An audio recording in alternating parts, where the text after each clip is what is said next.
Transition CNRD. Quelle honte! Quelle honte, les gars! Non, Mamadi Doumbouya, dans les conditions normales, il doit se mettre une balle. Lorsque vous venez renverser votre bienfaiteur, le président Alpha Condé, qu'au 3e mandat, qu'au gabégie, qu'au instrumentalisation de la justice, qu'aux personnalisation de la chose publique, famille, la honte. Vous avez vu, eux-mêmes, ils ont organisé des élections. Les agents, ils n'ont pas pu payer les agents. Vous voyez les vidéos sur les réseaux sociaux. Mais est-ce que ça peut donner même de l'espoir aux Guinéens? Vous organisez une élection, vous êtes incapable de payer les agents, ceux qui ont surveillé les bureaux. Vous êtes incapable de payer les gens. Vous n'avez pas honte? Au temps d'Alpha Condé ici, il y a eu combien d'élections? Vous avez une fois entendu au temps d'Alpha Condé que le gouvernement du président Alpha Condé n'a pas payé quelqu'un?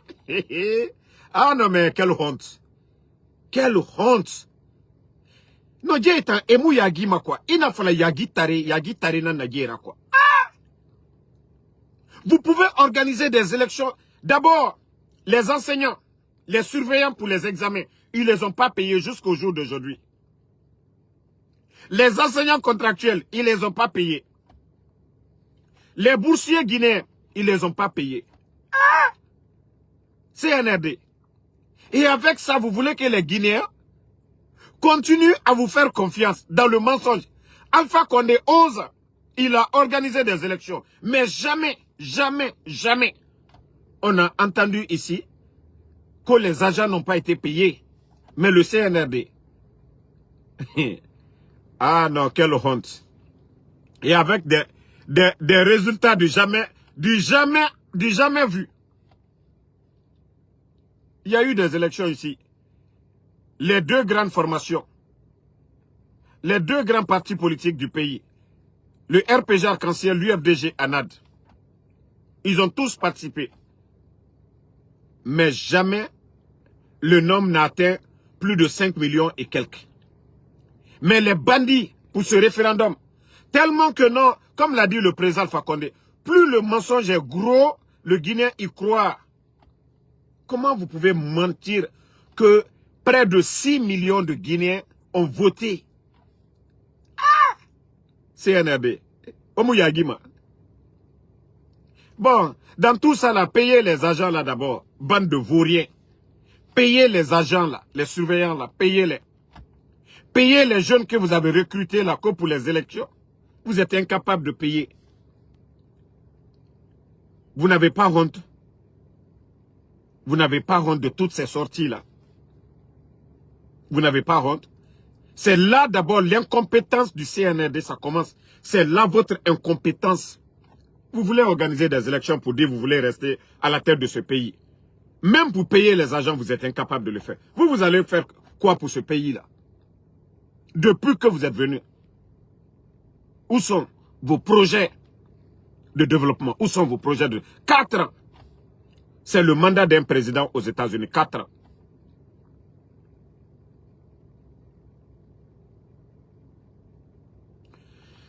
En tout cas, ce qui reste clair, voilà, Dieu merci, les forces vives, ils n'ont pas participé. Cette constitution, nous ne reconnaissons pas cette constitution. Ça ne nous ressemble pas, ça ne nous rassemble pas. Donc ce n'est pas notre problème. Mamadi Doumbouya, et comme je vous ai déjà dit, il est disqualifié et il n'a pas de légitimité. Voilà. Depuis le 31 décembre 2024, il est en train de forcer la situation. Et de la manière dont il est venu, et c'est comme ça, il va partir. Le reste, nous, on s'en fout. Il a fait le coup d'État au président Alpha Condé, qu'au troisième mandat, il y a eu des élections. Si c'était des élections qui pouvaient garder des gens, le président Alpha Condé venait de faire des élections, et lui, le bandit Mamadi Doumbouya, il a pris, c'est-à-dire, ses escadrons, ils sont venus faire le coup d'État au président Alpha Condé. Donc, nous, on s'en fout qu'il organise des élections, qu'il n'organise pas, qu'il déclare qu'il est candidat, qu'il ne déclare pas qu'il est candidat. Nous, ce n'est pas notre problème. S'il veut, il n'a qu'à se déclarer. Tant pis pour lui. En tout cas, de la manière dont il est venu, de la manière dont il a fait le coup d'État au président Alpha Condé. Il avait dit son serment qu'en cas de parjure. Voilà. Donc, ce qui veut dire que c'est un menteur, c'est un manipulateur. Et voilà, la seule solution pour lui, c'est son départ pur et simple. Maintenant, les propagandistes, les démagogues qui pensent que c'est ça une élection. Celui qui parlait d'exclusivité. Il dit, je vais organiser des élections. Mais quand tu parles, tu fais des élections. L'UFDG exclu, UFR exclu, le RPG Arc-en-Ciel exclu. Où est l'inclusivité ici? Tu exclus les formations politiques. Et après, vous allez parler de fait. Vous allez parler de paix dans ce pays.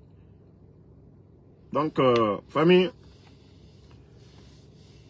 Alabara Moura, Gereso, Nondibara Mini Kenema, la Guineka Birimbara Feto, Mamadi Doumbouya, il ne peut pas. Je vous ai dit, il ne peut pas. Quelqu'un qui ne peut pas payer les enseignants contractuels. 15 000 enseignants contractuels, 10 mois. Ils doivent 10 mois. Les enseignants-chercheurs. Un gouvernement incompétent qui ne peut pas entretenir les enseignants. Quel est l'espoir pour ce pays? Voici des questions qu'on doit se poser. Nos mines aujourd'hui sont bâclées. Il faut voir nos mines aujourd'hui. Il faut voir aujourd'hui les millions de tonnes de bauxite qui font sortir chaque année. Et cette année, nous allons atteindre les 200 millions de tonnes de bauxite. Mais où est cet argent? Et on nous dit que la Guinée a dépassé le Sénégal. La Guinée a dépassé le Sénégal sur quel plan? Famille. Et ils n'ont même pas honte. Hein? Et cette communication, vous les voyez sur les réseaux. La Guinée, nous sommes des Guinéens, nous sommes fiers de notre pays. Dieu nous a tout donné. Mais, il faut pas se mentir. C'est comme quelqu'un qui rêve, qu'il veut construire. Et quelqu'un qui est en train de construire. Voilà. Le Sénégal aujourd'hui, montrez-moi un secteur aujourd'hui où vous allez dire la situation de notre pays aujourd'hui où on dépasse le Sénégal. Prenons leur administration. Sur tous les plans. Sur tous les plans. Ce n'est pas pour abaisser notre pays, mais lorsque des guignols à la tête de ce pays, qui n'ont pas de réforme, rien du tout. Au Burkina, le capitaine Ibrahim Traoré, avec son programme Faso Mebo, est en train de bâtir, de construire son pays. Mais les bandits du CNRD, à part la propagande que, depuis qu'ils sont venus, si ce n'est pas des mamayas, c'est des mamayas. Qu'est-ce qu'ils savent faire, à part les mamayas? À part les mouvements de soutien, montrez-moi des projets phares. Quand il y a des rassemblements au Burkina, c'est pour mettre des pavés. Quand il y a des rassemblements au Burkina, c'est pour faire quelque chose pour le pays. C'est dans le cadre du développement. Mais chez nous, en Guinée, non, c'est pour parler de Mamadi Doumbouya. Ah, Atanambe, Atanambe, Atanambe. Vous n'avez pas honte? Vous n'avez pas honte pour dire que le PIB de la Guinée dépasse le Sénégal? Que la Guinée dépasse... Ah! Non mais les gars, il faut vous ressaisir. Il faut vous ressaisir, pardonner. Cette honte-là, pardonnez. Toi, tu n'as rien dans le ventre. Quelqu'un qui est bien rassasié. Hein? Et vous allez venir vous asseoir pour dire que non, non, non. Que la Guinée dépasse. Et ils sont en train de faire de la communication sur ça pour dire, voilà, Mamadi Doumbouya, grâce à Mamadi Doumbouya, la Guinée dépasse le Sénégal. Montrez-nous vos infrastructures. Et vous comparez au Sénégal. Et là, comme ça, on va vous dire, voilà, vous avez vraiment changé. Une bande de vauriens, bande de comédiens que vous êtes. Famille, je vous ai dit, continuons à prier. Inch'Allah, nous sommes vers la fin du film. Eux-mêmes, ils le savent. Je ne sais pas, leur connerie qu'ils viennent de mettre en place, je ne sais pas quoi, opération, coup de sécurisation du territoire, bande d'incompétents. Vous voyez l'insécurité aujourd'hui dans le pays. Chaque jour, on retrouve des corps. Chaque jour, on retrouve des corps. Bande d'incompétents. Cette police qui n'existe même pas. La gendarmerie qui n'existe même pas. Cette armée. Il y a plus de morts en Guinée qu'au Burkina, des pays en guerre. Il y a plus de morts chez nous. Si nous prenons les statistiques, le nombre de Guinéens qui meurent, bande de vauriens. Trop de bruit, pourquoi? Qu'au 45 000, on va mobiliser 45 000. Vous pouvez sécuriser quoi? Bande de vauriens. Qu'on va sécuriser les sites stratégiques. Hein? L'explosion du dépôt, vous avez fait le rapport? Malgré qu'il y avait les caméras. L'explosion du dépôt. Vous avez dit, vous avez mis votre comité de crise en place. Mais, ça fait combien d'années maintenant? Où est le rapport de votre comité de crise? Pour dire ce qui a causé l'explosion du dépôt. Vous l'avez fait? Votre comité de crise à Zéro-Kouré, le stade du 3 avril. Où est votre comité de crise encore? Quel est le rapport? Qu'est-ce qui a causé l'incident de Zéro-Kouré? Est-ce que vous avez fait le rapport sur ça? Bande de vauriens que vous êtes. Ça dit, franchement, la Guinée mérite mieux. Hein? Franchement, notre pays mérite mieux. Vous voyez la situation du pays. L'insécurité partout. Et vous êtes là à faire du bruit. On va s'occuper, on va sécuriser les sites stratégiques. Ne vous pressez pas. Wallah, vous allez tous partir. Wallah, vous allez tous partir. Ça dit des trucs inutiles. Il faut voir le pays aujourd'hui. L'état de nos routes. Le calvaire de la population. Je vais répondre à ces ignorants des tonneaux vides. Parce que quand vous prenez la communication du CNRD, mais il faut les voir. C'est des ignorants. Il faut voir ces ignorants qui parlent aujourd'hui.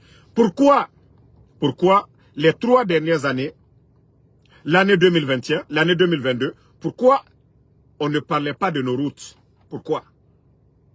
L'état de nos routes là, pourquoi on ne parlait pas de ça? Pourquoi c'est maintenant? Ça fait 4 ans, il n'y a pas d'entretien sur nos routes. La route nationale, les Chinois, ils étaient en train de bien faire. Les bandits sont venus, ils ont mis la pression sur les Chinois. Et vous avez vu la communication en fin 2021, quand les bandits ont pris le pouvoir. Qu'est-ce qu'on disait? Ah oui, le président Alpha Condé, oui, il a créé des projets, mais il n'y avait pas de sérieux, il n'y avait pas la rapidité. Mais pourquoi c'est maintenant on parle de l'état de nos routes aujourd'hui? Parce que les bandits, ils ont mis la pression sur les Chinois. Même le pont de Kagbele, c'était l'échangeur. Les bandits ont mis la pression sur les Chinois. On nous a donné passerelle. Même Bambeto, ce n'était pas comme ça. Le plan initial, l'argent, le budget, tout est déjà voté. Les bandits ont mis la pression. Ce qu'on devait nous donner.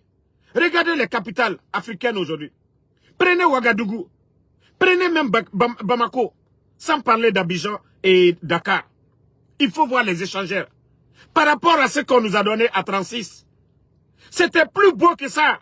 Mais les bandits, les incompétents, parce qu'ils n'ont pas fourni d'efforts, ils sont venus trouver le gâteau sur la table. Et voici le résultat des routes maintenant. Vous savez combien de millions ont été dépensés? C'est près de 700 millions de dollars qui a été dépensé, la route nationale. Mais les bandits ont mis la pression, ils ont tout détruit. Ils ont dit aux Chinois, faites vite, vite. 1-2 saisons pluvieuses seulement, tout est gâté. Vous allez dire, c'est la faute du président Alpha Condé? Celui qui a cherché le projet, le financement. Vous les bandits, vous les vauriens. Vous n'avez pas mis de sérieux dans ça. Maintenant, vous allez parler de qui? Pourquoi en 2021, 2022, on ne parlait pas l'état de nos routes là? L'AB, Massanta, tout ça là, pourquoi on ne parlait pas? Parce qu'il n'y a pas d'entretien sur nos routes. Il n'y a pas de contrôle. Vous ne parlez pas de ça. Naloma Loubarapere Boutu, ah, Alpha Condé, il a fait quoi? Bande d'inconscients. Pourquoi en 2021, on ne parlait pas? Pourquoi en 2022? Pourquoi quand les bandits sont venus, ils n'ont pas dit il n'y a rien dans les caisses? Ousmane Gawal l'a dit sur les GG à l'époque, que l'argent que le CNRD a, aucun gouvernement ils sont venus trouver que le président Alpha Condé venait de terminer les audits. L'argent ne sortait même pas. Il y avait suffisamment d'argent, mais les bandits ont tout délapidé. Vous allez dire quoi devant nous? Ce gouvernement qui est en train de fabriquer de nouveaux billets aujourd'hui, planche à billets, dévaloriser le franc guinéen. Remarquez les deux derniers jours là. Remarquez les transactions à l'heure là. Je sais que vous avez fait ces remarques là. Si vous envoyez, avant, 100 $, vous donnez combien à Conakry? Et maintenant, ça fait combien? 100 $. Moi, j'ai déjà fait la remarque chez moi. J'envoyais 125 $ pour avoir 1 million de francs guinéens. Aujourd'hui, je n'ai plus besoin d'envoyer 125. Je n'envoie que 119 ou 120 $ pour avoir les 1 million. Plus de 5 $ de différence. Vous pensez que ça, c'est petit? Juste depuis qu'ils ont envoyé les conteneurs d'argent, on vous a dit ces conteneurs d'argent vont dévaloriser le franc guinéen. Mais j'espère que vous avez fait la remarque dans ces 2 jours-là. Ceux qui ont l'habitude d'envoyer des transferts d'argent à travers Western Union, MoneyGram, ainsi de suite. RIA, vous allez voir cette différence-là. Donc, famille, moi je vous ai dit le pays est foutu. Et Mamadi continue à fabriquer des nouveaux billets parce que les recettes, malgré ces millions de tonnes, malgré ces millions. Alkalo, ambara fola gine kalu nyene, mais naloma doluye bi, alta karama. Alien na la wari kula minuyete, les conteneurs d'argent, conteneurs minuye na late wari, aketo la gine wari valeur le bolala. La gine kaden le troto. Anna Djoulal bara prela kata sanikedia, albara nala, fait nous prix les rotos. Il y aura une augmentation des prix des denrées les mois à venir. Il y aura une augmentation des prix des denrées les mois à venir. Parce que les commerçants, pour avoir les devises, aujourd'hui, on n'a plus de réserve en devises. Au temps d'Alpha Condé, c'était plus de 1 milliard de réserve de devises. Mais aujourd'hui, avec l'achat de leur société de pétrole, ils ont presque tout vidé. Les bandits ont fait sortir l'argent comme ils veulent. Aujourd'hui, il n'y a pas de réserve. Il n'y a pas de réserve. Pour vous dire, au temps d'Alpha Condé, nous avions jusqu'à 6 mois de réserve. 6 mois de réserve. C'est pourquoi j'ai dit à ces idiots-là, ceux qui parlent, pourquoi l'arrivée du CNRD, il n'y avait pas de problème d'argent? Parce que ceux qui étaient là avant, tout était bien contrôlé. Le pays avait 6 mois de réserve. Au jour d'aujourd'hui, on n'a même pas 15 jours. 15 jours de réserve. 15 jours de réserve, nous n'avions pas. L'État vit du jour au lendemain. C'est comme le travailleur qui sort pour aller au port, un docker qui va travailler, il gagne l'argent, il vient donner, c'est ce qu'il donne demain matin comme la dépense. Ce qui veut dire, si le port est fermé demain, la famille ne va pas manger. Alors notre pays est comme ça aujourd'hui. Si vous voyez que ces bandits-là ne peuvent pas payer les fonctionnaires, mais autant d'Alpha Condé, l'État payait à partir du 23 au 27, tout le monde était payé. Je vous dis, Mamadi est un marionnette. Mamadi est un pion de la France. Mamadi est un anti-africain. Mamadi n'est pas dans l'esprit de ces chefs d'État aujourd'hui qui ont compris. Vous avez écouté le président du Kenya qui nous a honorés parce que Diomaye Faye a humilié l'Afrique. Le président du Kenya. Parce que c'est en anglais. Mais si vous aviez écouté le discours du président du Kenya, vous serez fiers du président du Kenya. Oui. Vous avez écouté le discours du premier ministre du Burkina. Le ministre des Affaires sociales du Burkina, la dame. Voici des leaders qui sont venus honorer l'Afrique aux Nations Unies. Mais Mamadi Doumbouya qui était venu ici, qui est panafricaniste, qui dit d'après lui qu'il a nationalisé certaines mines et il va nommer encore des Français comme directeur général. Vous trouvez ça normal? L'agence qui recrute dans le projet Simandou aujourd'hui, c'est une agence française. Comme si nos frères, comme s'il n'y avait pas de compétences en Guinée. C'est plus de 300 millions. Plus 300 millions de dollars aujourd'hui qui partent de ce côté. Ces entreprises-là aujourd'hui, qui ne donnent pas de couverture sanitaire à nos frères.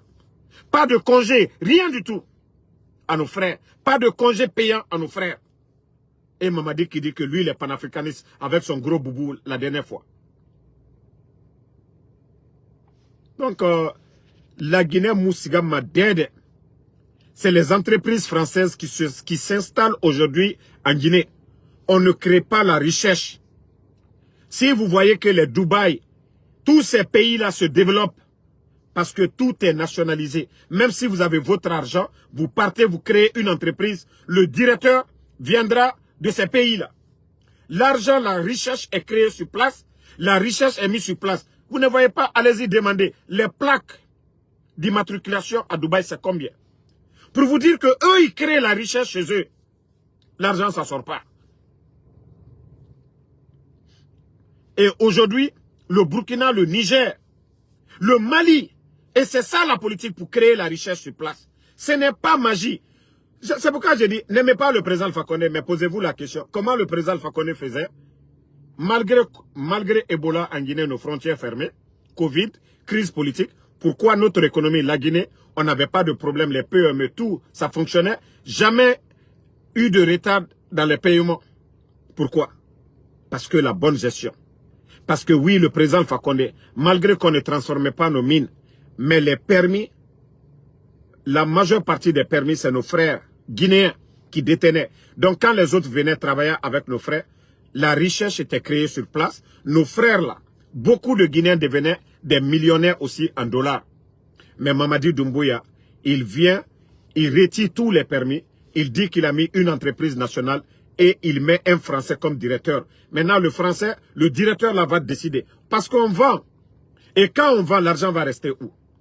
Je vous dis, réveillez-vous.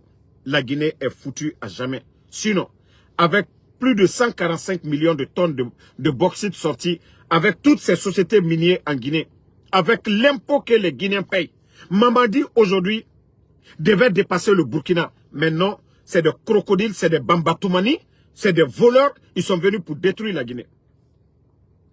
Mais il faut voir ce qui se passe.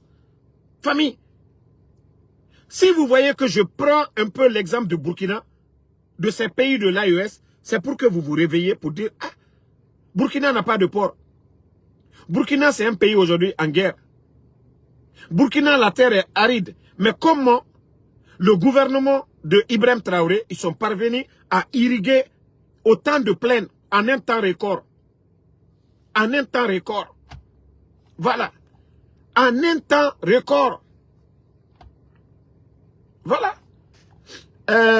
Abbas Berete, tu me dis d'aller travailler. Moi, je suis dans ma voiture comme ça, je fais mon Uber. Mais va demander ta maman d'abord si je suis ton papa pour aller travailler. Parce que moi, Ansou Damaro, depuis que j'ai fait mes vidéos, je n'ai jamais commandé quelqu'un sur les réseaux sociaux ici. Moi, je suis assis, je suis en pause. Et la majeure partie qui me regarde ici, ils savent qui est Ansou Damaro. Ça fait combien d'années je suis sur les réseaux sociaux? Mais va demander ta maman d'abord si je suis ton papa ou bien je suis son copain. Si elle te dit que oui, je suis ton papa, peut-être si je n'enlève pas la dépense, je vais encore travailler de plus pour m'occuper de votre famille. Sinon, moi, ma famille, elle est fière de moi. Va encore demander ta maman parce que ma kolon. Parce que ma kolon de. Kanyenge forina na ingara, mugana tam vérifier men. Voilà. Regardez-moi des salauds comme ça là. Donc, on continue, famille. Ça, c'était la pause, ça. Vous savez, l'air indéfrant. Faut qu'on sa yama. Vous savez, les brebis galeux, là, souvent, il faut les répondre comme ça, quoi. Damaro est là ce matin, midi, soir. Damaro est là matin, midi, soir. Il demande pas quelqu'un. Il dit pas, donnez-moi ça. Il est là, il travaille. Maudit, là. Ce qu'on est en train de dire aujourd'hui. Il n'y a pas de route en Guinée. C'est ce qui est plus important. Hein? Ou bien, toi, tu viens te flanquer ici. Va travailler. On dirait que je n'ai pas donné la dépense à sa maman. Donc, continuons toujours à dénoncer, comme je vous ai dit, la situation de notre pays. La Guinée est à genoux aujourd'hui. Les bandits, les incompétents ont pris le pays en otage. Et rien ne va dans le pays. Et ils ne veulent pas qu'on dénonce cela. Vous avez enlevé un gouvernement. On a président Alpha Condé, Dr Kassori Etana Nageli Naki. Mais il faut voir le nombre de détournements aujourd'hui dans le pays. Et vous ne voulez pas que non, on dénonce cela. Vous avez enlevé un gouvernement. Famille, le combat continue. Voilà, hier, j'étais en déplacement. Donc, j'espère que vous n'avez pas vu le général hier. La lutte continue, pas de recul. Merci à tous les patriotes. Voilà, Dieu m'en bat. Je vous ai dit, le chien aboie, la caravane passe. Moi, Ansou Damaro, je m'occupe du propriétaire du chien parce que je suis un lion. Ils peuvent aboyer, mais Ansou Damaro ne répond pas au chien. Je réponds au propriétaire du chien. C'est ça qui fait mal. Donc, je vous ai dit, Ansou Damaro, je n'ai pas le temps de répondre aux chiens. Les chiens, ils peuvent aboyer, mais moi, Ansou Damaro, Mais Ansou Damaro est devant vous matin, midi, soir. Qu'est-ce qui peut faire trembler Ansou Damaro? Il n'y en a pas, les gars. Donc, tous ceux qui m'aiment là, je vous ai dit, les gens racontent, qu'ils aboient sur moi, ça ne me regarde pas. Moi, j'ai un objectif. Et moi, je suis en train d'atteindre mon objectif, c'est le plus important. Voilà. Donc, merci Ouma Kourouma. Diallo Amadou, merci à vous. Fatmata Keita, merci Tolamo Nene. Merci à Moussa Tamous. Merci à Karim Mambo Bangoura. Merci à Bouliwel So. Elage Baldé, Ouma Kourouma, Mohamed Sidime, merci à vous. Diamomba, merci à vous. Papus Puspa, Colbert, Torres, merci à vous. Mvafi, Daouda Soumaoro, merci. Merci à Kamis le Marouane, merci à vous. Mouadiak, merci à vous. Merci à Soumaïla Kondé. Bachir Koulibaly, voilà. Vous savez que vous êtes nombreux. Moi, je vous ai dit, vous n'avez même pas à craindre. Moi, je ne vais jamais insulter. Vous savez, l'injure, c'est comme le ballon, ça part contre le mur et ça vient. Moi, demain, quand tu auras le changement, moi, aucun leader ne refusera de s'afficher avec moi parce qu'on ne dira pas, voilà, et Ansou, il est insultologue. Non, ils seront fiers de s'afficher avec moi demain. Donc, c'est pourquoi moi, je ne vais jamais dénoncer. Je serai toujours du côté du peuple, défendre l'intérêt du peuple, dénoncer les bandits comme ça se doit. Donc, ne vous inquiétez même pas. Moi, rien ne peut me faire trembler. Rien ne peut m'amener à répondre à ces gens-là. Donc, de ce côté, ne vous fatiguez même pas de m'écrire pour dire Ansou Damaro ne répond pas. Je ne vais jamais répondre. Voilà, j'ai dépassé le niveau là. Diallo Amadou, merci. Moussa Balak Bana, merci à vous. Merci à Ousmane Sissoko. Soumaïla Kondé, solution. Voilà. Ouma Diao GN, merci à vous. Nous avons dépassé ce niveau-là. Abdul RH Diallo, merci à vous. Merci. Voilà, Abraham Sangaré, Abdurrahman Ba, merci à vous. Amdino Deka Medi, merci à vous. Merci, voilà, Bisseboti désormais, merci, on est ensemble. Moi, Jack, bonne soirée, à ce soir encore pour d'autres vidéos. Voilà, merci à Mfali Philo Kondé. Bonne soirée.